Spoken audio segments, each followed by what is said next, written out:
You guys got no interest in the defense? You guys got no interest in the defense.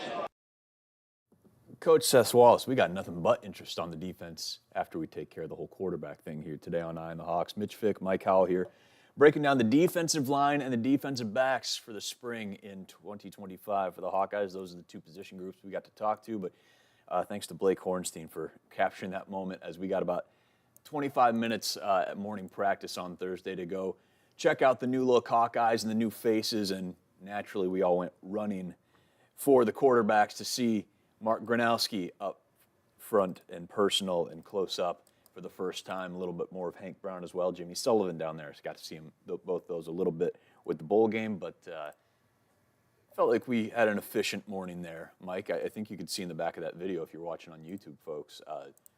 Mike was running. It was a little chaotic of trying to figure out where this practice was going to be, if it was going to be outdoors and we were bundled up or inside the practice facility. Thankful for us, it was in controlled climate. I had some, long johns on, I had a sweatshirt, 2 shirts. I thought I was going to be outside, and it was like, less than 35 degrees. And then I find out it's inside. I think me, Scott Docterman, and David Eichel got there on the later side, and we're trying to open the door. It's closed, but Matt Weitzel let us in the side hatch door. So yeah, it's been nice to have this the last at least couple of years that I've been back on the beat. I don't remember in college or the first couple of years out of getting a chance to go to a spring practice and just getting a little bit of video, and obviously we get tons of it coming up at the spring scrimmage on the 26th. But, to Seth Wallace's point, we have interest in the defense, but when we're thinking we've got a ticking clock of a half hour, less than that, like it felt less. We got to go see 11. We got to go see ones. It's so weird too. I shouldn't say weird, but there's a lot of programs, and I was one of them, that are tight-lipped and you don't get any access at all. But there are some programs. I think Nebraska lets you go to like almost every spring practice. Like the full practice too. And I know the NFL, you get to go to the pre-workouts, preseason workouts, and just go and watch, them work out. I'm not saying either way is right or wrong. It's just different how each program does it. And when we get a sneak peek into practice, this specifically, you said 25, 30 minutes. There was no scrimmaging. Defense was running plays on one side against, 3 people just for looks and keys and whatever. It was drills. Yeah, offense, we're running plays, against 5 people, and most of them were coaches just standing there. Yeah, it's just a good chance to get some ISO, like follow video of certain guys, i.e. Mark Gronowski. Some of the newer guys, I know you had a great photo gallery up on iowasnewsnow.com of Sam Phillips and some other guys. And there it is. This is our new segment. It's a one-time segment called "Oh My God, Mark Gronowski's doing drop back drills." Going back to January, and folks were like, surgery, and he's out till June because that's the only time after spring they'll have anything going on. Like 5 months, like, oh my, what's happening with this? Like, dude can walk, and I would argue that he's getting some of the most important work, maybe the most important work, and the video's over after 29 seconds. That's all you get. That's all we get. That he can do this spring. The guy's thrown hundreds of collegiate passes. He's started 55 games at quarterback. He's won a couple natties. He's been an offensive player of the year. He is the most accomplished quarterback to ever be in that Hawkeye football room. The Chuck Longs, the Ricky Stanzis, everybody, the Brad Banks. This dude has a resume unlike anybody else. What is the most important thing Tim Lester has talked about with this offense when it comes to his quarterbacks? Footwork. That's all this dude is going to do for 15 practices, whether they're ghost reps, just running through drills at the beginning. Mark Gronowski, to learn this new offense, and he's played plenty of offense, gets to work on the footwork, rolling out, squaring up where his hips need to be, where his shoulders need to go. He's thrown enough, and I don't think there's any question that Kirk Ferentz and him talked to Dolph on a new podcast from Fight for Iowa last night. He'll be good by the end of the month, next month. I mean, he'll be ready plenty of time in June. He's done all the throws, but that footwork, hip work, positioning, just learning that offense, he gets to do all that. He's missing a very important 25% of what he needs to be doing in spring, but he's doing a lot of work, and I think just getting to see him for the first time, there's a good report. You saw Warren Rogerio there, the former Wake Forest OC that he was talking to, who's in that analyst position now for Iowa. I think it's best case scenario considering he's 2 months removed or so from a surgery. Mark Gronowski's getting a lot of good work and really important work in this spring. Yeah, and he said on that Dolph podcast, Fight for Iowa, he said he didn't have to get the surgery, but it just kind of hurt when he was throwing it, so he wanted to do it. He played with it last year. So I don't think the main thing people, I don't think you should be worried at all about this. He's played, 50-something games. He's a veteran. He knows what he's doing. You could make the argument, but he hasn't played in this offense. I think it will be easy for him. He's a smart kid. We listened to his roommate, Bryce Hawthorne. Engineering major. Kid's smartest guy in the room. Bryce Hawthorne, talked about how good of a leader he is. Anytime there's a surgery involved, you're like, oh, I hope that didn't go wrong. Everything sounds like it went well, though, so I don't think there's really anything to worry about. Would you have liked to seen him get 3-4 weeks practicing with the people that's are going to be practicing next fall? Sure, yeah, but that's not happening, and hopefully the surgery helps him not feel pain because he is a person too, and I can't imagine going through life just doing the one thing in your life that you're really good at is causing you pain. It's just not a way to live. Clean it up and move ahead. Yeah, he's got like 1,200 career passing attempts. It'll be okay. So we've talked about Mark Gronowski. It sounds like the rumor yesterday at player availability, which will be every these next 2 Thursdays after this too. So that would be April 10th and 17th, and then we'll get coordinators Wednesday before the scrimmage. It sounds like Gronowski's availability is going to be next Thursday. So that'll be our first chance to talk to him. Again, the pod with Dolph covered a lot of questions the local media is probably going to ask, and we've got a few others too. I've got some curiosities, but sounds like next Friday when we reconvene to do our podcast, we'll at least have quarterbacks in another position group. But there's another South Dakota State transfer on this roster. Mike just mentioned him, Bryce Hawthorne, coming in an MVC all newcomer for the Jackrabbits last year on the defensive line. His dad, Ed, was a stud at Minnesota back in the day. Family rivalry there coming into the Hawkeye fray here in 2025. And then Jonah Pace out of Marengo, Illinois, by way of Central Michigan. He was a all-MAC pick by some publications last year as well. A lot of production in a position group that last year we were talking about looking for some depth for the Hawkeyes. Well, in 2025, the defensive line overfloweth with experience and production, and the two new guys spoke yesterday about their connection with primarily Kelvin Bell, whose reputation precedes him as a D-line coach, but also Jay Neiman, who's seen a thing or two in decades of coaching. First impressions were over the phone. I had a conversation with him over the phone, but not only that, he talked to my parents as well, and really just showing how he included my family and treated them was really just eye-opening. I'm bringing stuff over that I know knowledge-wise, and then they're trying to help me critique it to make it even better. And knowing they're on your side, it makes everything so easy to transition and be a part of. I was curious, and Jonah had a great answer. I posted it on social media. Joey Labus and Brendan Fernandez, I believe. Fernandez, yeah. Yeah, I'm so bad with names. We've established that. Both at Central Michigan last year, so they crossed paths with Jonah. He said they had nothing but praise for Iowa and told him how much he was going to love Coach Bell and Coach Ferentz and the program and everything. So the recruitment continued from Labus and Brendan there. This seems like, again, a group that we talked about last year looking for depth, and we saw Max Llewellyn, who we'll hear from a little bit. From our perspective, had a breakout campaign in 2024. Aaron Graves certainly established himself. Ethan Herkett continued to raise his standard. You lose Deontay Craig, you lose Y.A. Black, but you have plenty of experience back on that defensive line. You've got a deep group there that's got a lot of experience and a lot of production already. This is a group to be excited about in 25, it feels like. This is probably, hands down the best position group on the defense, but one of the best position groups potentially on the team so far. I counted 8 guys that are probably going to be in the rotation, and I'm not including some players who I think might be able to make that jump, guys who didn't get a lot of playing time last year but got some, like Will Hubert and Kenneth Merriweather. So you got Max Llewellyn, Aaron Graves, Jeremiah Pittman, Ethan Herkett, Brian Allen, Jonah Pace, Bryce Hawthorne, and I threw in Ios Epinesa because I can't imagine he's not going to get at least a few snaps. He's in there, yeah.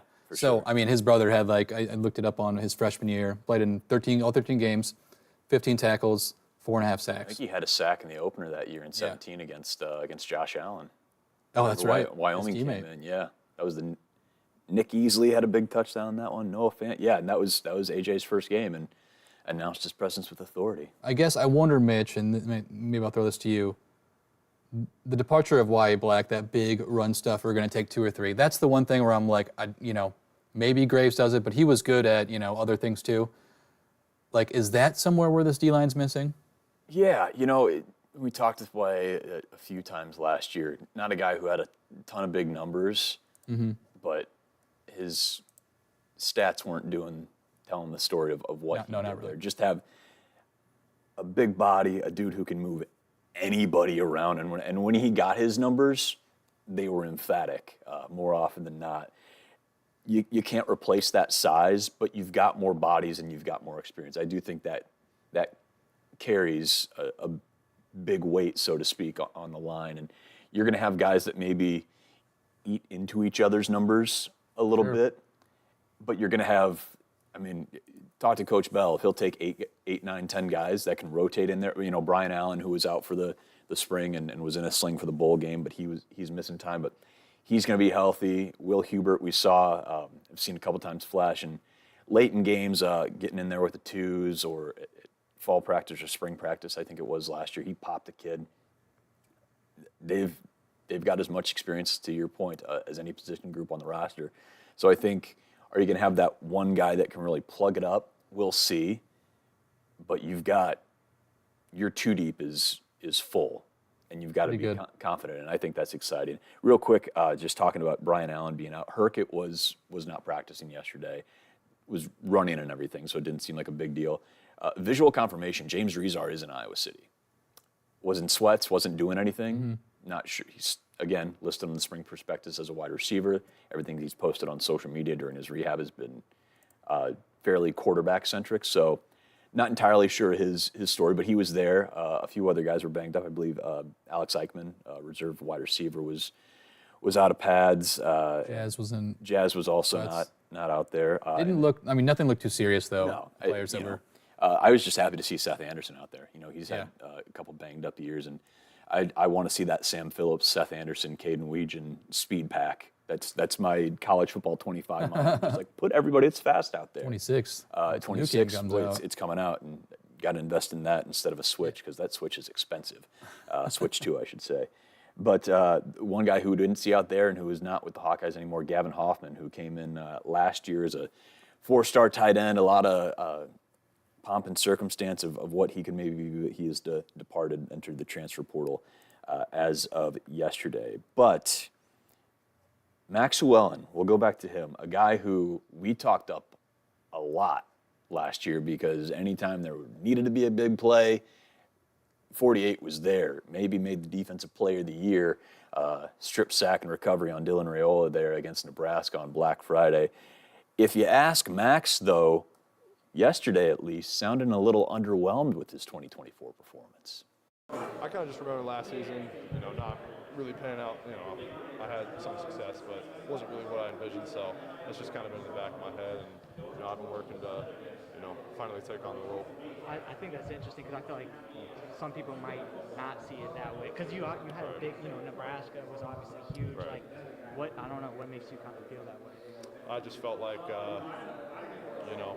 I was seen more as a pass rusher, which is good, but I felt like I could do more.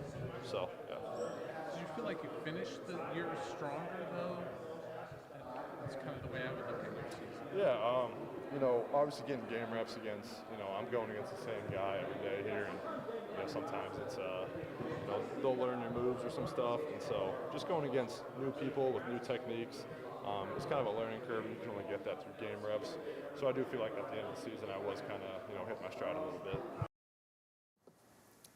We've got video evidence that Max Llewellyn, despite his own opinion of himself, being a little humble, sounded like a guy who's watched a lot of film and has been really critical of himself maybe in the offseason. You had a year, my friend, out of Urbandale, and him and Jaden Harrell repping for Urbandale this year on the starting defense, at least going into the spring.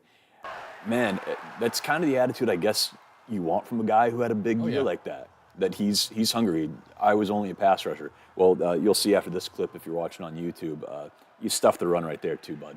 You're doing okay. He was my breakout guy last year, and man, if he and Herkett could be fun on those ends. Oh heck yeah! I'm kind of shocked at that. The way he phrased it, but I also So at the aw same shucks, but this is the time he's like, I would left a lot out there. Like, dude, like this is a minute straight of you just and against Troy, you hit the spin move and just like, man, you're electric. I know you're in spring and trying to get better, man, but yeah, he's got a chance to really do something. Yeah, not only was he third in the team in sacks with 5.5, he had 8 tackles for loss on the season, which is a pretty high number. Yeah. 22 tackles overall. And then 3 fumble recoveries and a forced fumble. And the forced fumble, he recovered his own one for Nebraska, right? Yeah, and recovered Aaron Graves, forced the one against, was it Washington that he recovered, and had the safety against Northwestern that you saw there that they had to review, and he's an energy guy, and he's 6'5", 250 or something like that. Maybe I'm short selling him on size, but he's 6'5", 232 is what it says. And this is 6'5", 258 on Oh, that might be updated. Yeah, there you go. Maybe probably. I'm looking at the 232 is a stats freshman, side. yeah. So they probably got it. He did talk about, and I'm using my own terminology here, kind of spamming that spin move a little bit, and I wonder if maybe that's where he's got to like paint himself maybe a bit as a one-trick pony. But get some more pass rush moves. Yeah, you saw against Troy. Spam the spin move if you need to. Yeah. And we talked about it a little bit last year too. But yeah, he's got a chance to make a jump, and he made a hell of a jump last year making plays. Definitely the attitude you want from, every player on the team. Yeah. Like, even if it's, the best player on your team, you're not satisfied, you're hungry, because those are the guys that put the work in, and be great, So I'm excited for what we can see from him. Like you said, he was a breakout player last year, and I think a lot of people weren't expecting what they got out of him. But, now he's got to be a leader on this defense with Graves and all those other guys. Yeah. Especially with a young linebacking core, D-line really matters to get pressure off them. Yeah, we'll see when we hear from the linebackers. It's a unique situation with them because you've got new starters across the board, but all of those guys that are slated as ones have played a lot of football, particularly on special teams, and have made impacts one way or another. But they've got to get into that group and prove themselves as they take over for guys like Nick Jackson and Jay Higgins and Kyler Fisher. And that'll be the case in the secondary as well. Quinn Schulte, Sebastian Castro, Jamari Harris gone. And you get more guys in now who we've seen quite a bit, going back all the way to 2022. TJ Hall, who's coming back and is slated as a starter. Deshaun Lee, who's been plugged in there really since going back to Cooper DeJean and him missing the end of 23. He got plenty of playing time in 24. Zach Lutmer, Cohen Entringer, who had a coming out party in 24 and making some big plays. Same with Lutmer, them getting their first career picks. Hall got his first career pick against Maryland. What a pick that was. Maybe the most acrobatic of the 24 season for Iowa. And that's saying something considering everyone Jay had was weirdly acrobatic, and Nick had one too. But here are those 4 talking yesterday just about their mindset coming into 25 and the roles that they're looking to fill and how they're trying to help each other out. As you lose a lot of experience, but you can bring a lot back, just trying to figure out how it fits in Phil Parker's scheme. Luckily, we got some good guys like, me, Cohen, X, TJ, Kale, Lutmer. We got a lot of guys who got a lot of experience also. So we're close. We're bringing we're trying to just bring the younger guys along with us, just so when we're gone or if anything happened to us, they're ready to just step in and do what we was doing when we were younger. I think this spring I'm trying to take my game to the next level. Last year was I would say my first year working into that starting role. Now it's time to exceed that, make a way for the younger guys, but also play at a standard that is, we say, a championship level standard. I think I grew a lot mentally. I think I was just able to take a step back and look at what are ways that I could put our defense in better situations. I think sometimes, especially with our defense, you may put yourself in a good situation, but you may put, maybe someone else might be compromised, or you may be putting a lot of pressure on them. And it's how can I balance it and where I make, everybody's life a little bit easier so you can ultimately defeat the offense and get off the field. You're always trying to figure things out. Teams always got an extra edge on you, especially when you're a freshman. It's hard coming in, playing. big time football. But I would say the pick definitely helped my confidence. Just use that into this year.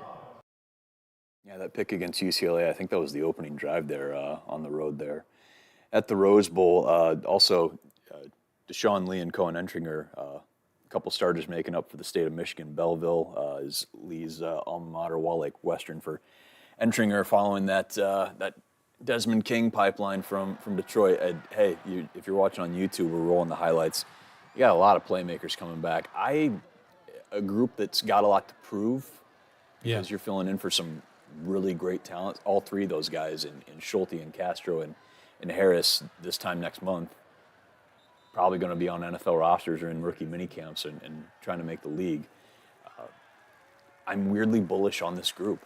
And I don't mean weirdly as a slight to anybody, but to lose that much and to have these guys going in, and they've taken their lumps. You know, they got picked on when they were filling in for other guys. Lutmer, though, is a first-year guy that shined last year, and you know, Xavier Wampa moving over to free safety now. Cohen getting his shot, and he's been a hustler and has been doing good stuff. But you know, Devontae Ross, who we're going to run into against Penn State, you know, Hall was in coverage for quite a few of those. I mean, nightmares. Deshaun got picked on when Harris was the other cornerback starting. But man, this is a group that's played a lot of ball. They've taken their lumps. TJ at the end of the year was playing really, really well, in my opinion. Deshaun's played a lot of great football and has really started. I mean, there were some that touchdown that he was in coverage for against Iowa State. It's like kind of a perfect throw, but he made a in the corner end play zone. on one in that same corner against Wisconsin that he breaks it up. This is a group that I feel like, man, come November, like, boy, Phil's done it again. The Doughboys are cashing, and I think it's going to be a really, really fun group, both those corners and the safety spots. And then you heard, it sounds like they got a rotation of guys running that cash of Lutmer's been there. I think X might be doing a little bit. Cohen, I mean, they've got guys playing like three different positions in that rotation. I just really like this group because they have so much experience, not just special teams experience these last couple of years, but they've been thrown in the fray, maybe got burned a little bit a time or two. But man, that's one of the more experienced secondaries in the Big Ten when you really pull back and look at it. Yeah, that starting secondary, I think the one concern I have is the depth, right? Sure. Like if corner gets hurt, pulls a hammy or whatever, out for a few weeks, can Rashad Godfrey or who was the freshman? Jalen Watson. Can they come in and keep that level? Those are the unknowns that we don't know right now. And you don't know until you got to find out, right? Until you get on the field, because you can watch a practice and be like, oh, they play pretty well. But then I remember when TJ Hall came in for Cooper a couple years ago with Nebraska, and led up a few touchdowns. And I mean, not to say that he's not a different player, because like remember Riley Moss had the same thing against Purdue his freshman year. You learn, you grow, and it doesn't mean that you're going to be, this corner that gets cooked every time. And hey, like I said, end of the year. I mean, Missouri, he had a couple really nice plays. Maryland, again, that was a heck of a play on that interception, and you saw him just even against Nebraska, like that November and getting into bowl prep, the secondary kept growing, and now you've got guys that are back there, and yeah, it's just I feel like that's an exciting group. I really hope it's a really exciting group, especially to your point, getting those linebackers adjusted when you've got guys that can rotate in the cash and help out there. Yeah, it's a group I'm cautiously optimistic to see what they can do, both at spring scrimmage and getting in the fall. I really hope X too. I think in high school he was a free safety. I think this is a position he feels more comfortable with. And he takes over for Quinn. I mean, you're the quarterback on that defense. We heard how important that position is, and X gets to go be the leader in the secondary there. Something interesting Cohen Entringer said too while you were interviewing him is that you plug in on the depth chart, X at free, Cohen at strong. Maybe he slips in for the cash and Lutmer plays. But he's been saying they've all been swapping spots. They've all been, getting in at the cash, or I think he said X has been playing only safety. I could have heard that wrong. Yeah, that does feel like a spot that you want. You're free to stick in there and learn that. But he said sometimes I play free and X plays strong, and it just goes whatever the coaches want. I think they're kind of testing out. Kind of said the same thing. Yeah, I mean it's April. Yeah, just start. It's time to rolling experiment. things around. I do think that X will feel more comfortable there. Maybe he'll make more plays as that quarterback back there, drop back in center field. Yeah. So that's what I'm looking forward to. I do think too, like with the defensive line being going 8 deep, if they can really put pressure on the quarterback too, they had 29 sacks last year. You know, if you cross that 30 mark and get to 30 to 35, you know, it just alleviates so much pressure from the back seven. Yeah. So that's something to watch for too. If that D-line is as good as we think they're going to be, then maybe we don't need the back seven to be as good as they have been in the past. And you'll see, you know, we talk about there's no play for a turnover, but if you can get a good pass rush and force those quarterbacks to make bad decisions, all of a sudden you get a litany of opportunities to get those turnovers in the secondary. Sure. You could see a group that has a jump in picks or batted balls or something like that because of the pressure that front four we think can put in there. And then, you know, again, it's going to come down to that linebacking core. It's going to come down to Seth Wallace's guys. And, again, a group that's got experienced special teams. They've popped some guys. You know, Shire going back to 23 against Minnesota had a big one, had another one in the bowl game. Jackson Rexroth, I think, forced a fumble in 23 at Nebraska and has played a lot of football. And Jaden Harrell, who's stepping at the mic. You've got a group there that's, you know, who would have thought a couple of years ago the linebackers are the ones who were like, okay, like, let's see what this group has. They're the most intriguing, but the one that I feel that I would buy stock in now to maybe get a big payoff in November, so to speak, is that secondary. That feels like a group that could really benefit from the pass rush and just has a ton of experience and has shown as the year went last year that they can do some stuff. But it's going to be interesting to see, especially with Nestor in the portal now and leaving, what that depth is going to look like. Jalen Watson there's a true freshman. We don't see that a whole heck of a lot.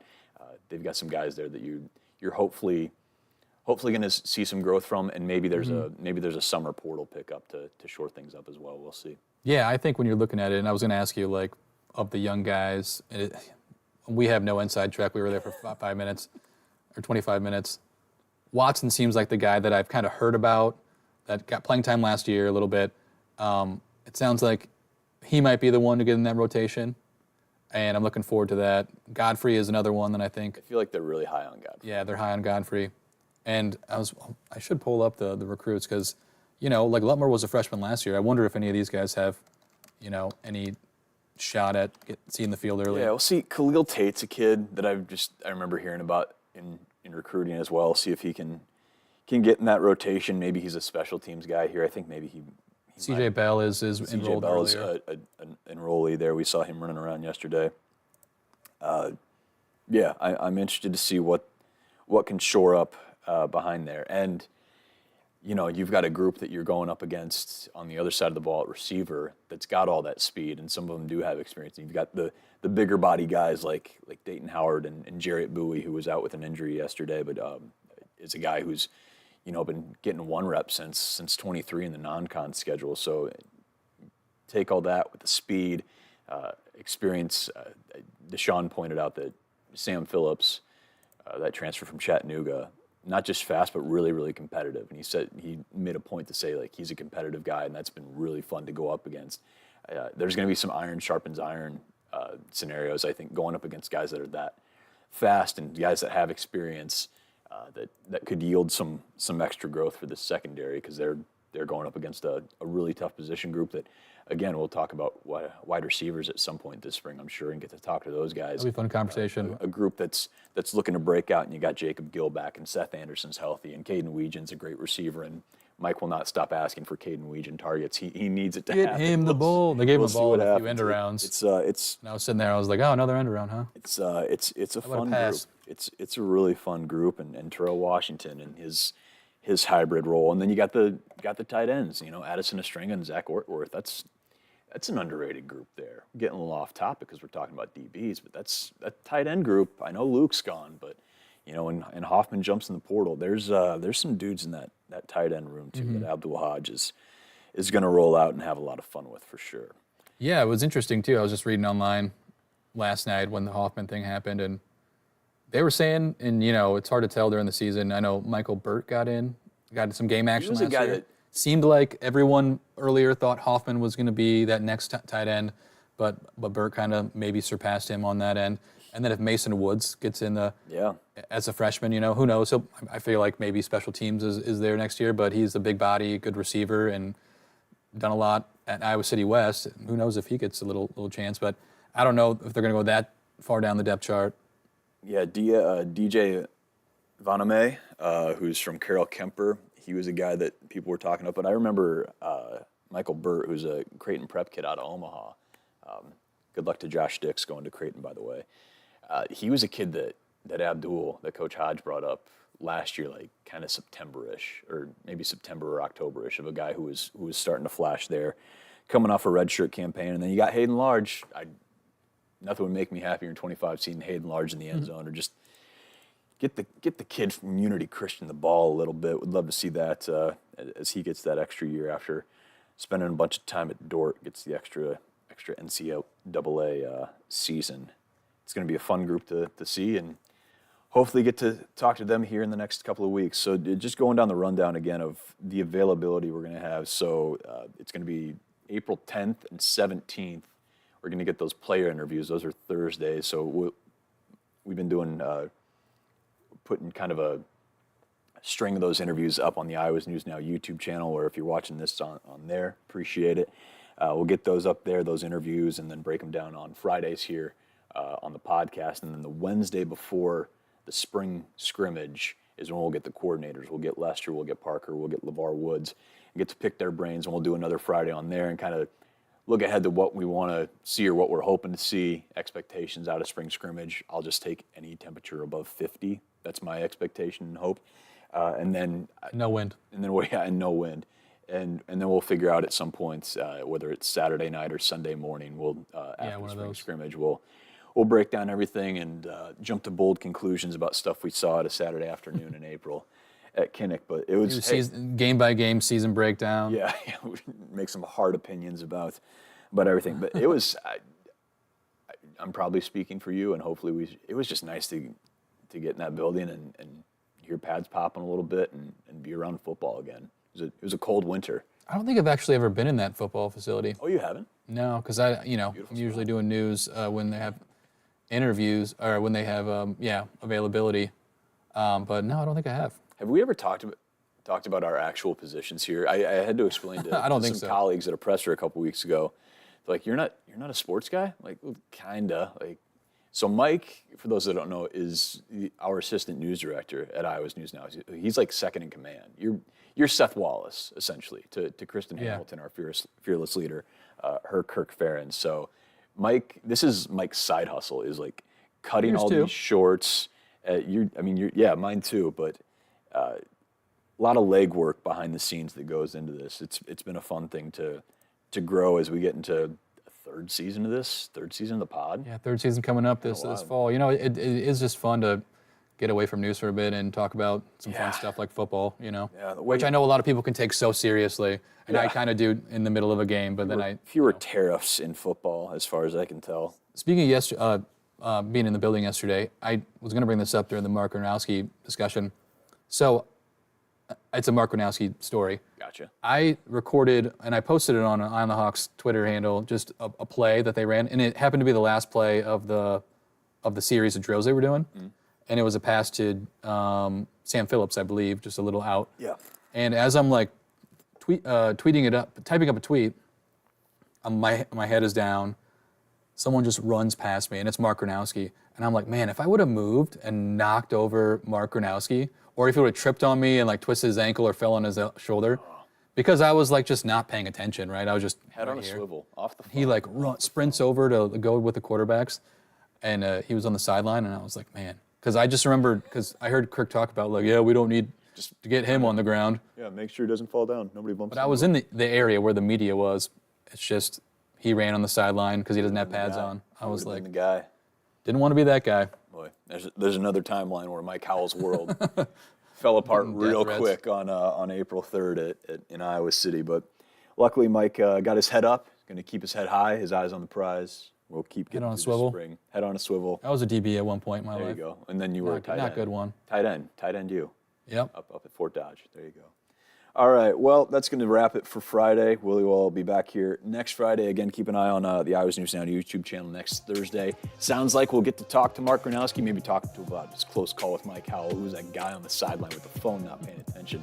And probably another position group there. We're not sure. We'll let you know and break everything down next Friday here on Eye on the Hawks. Stay safe out there.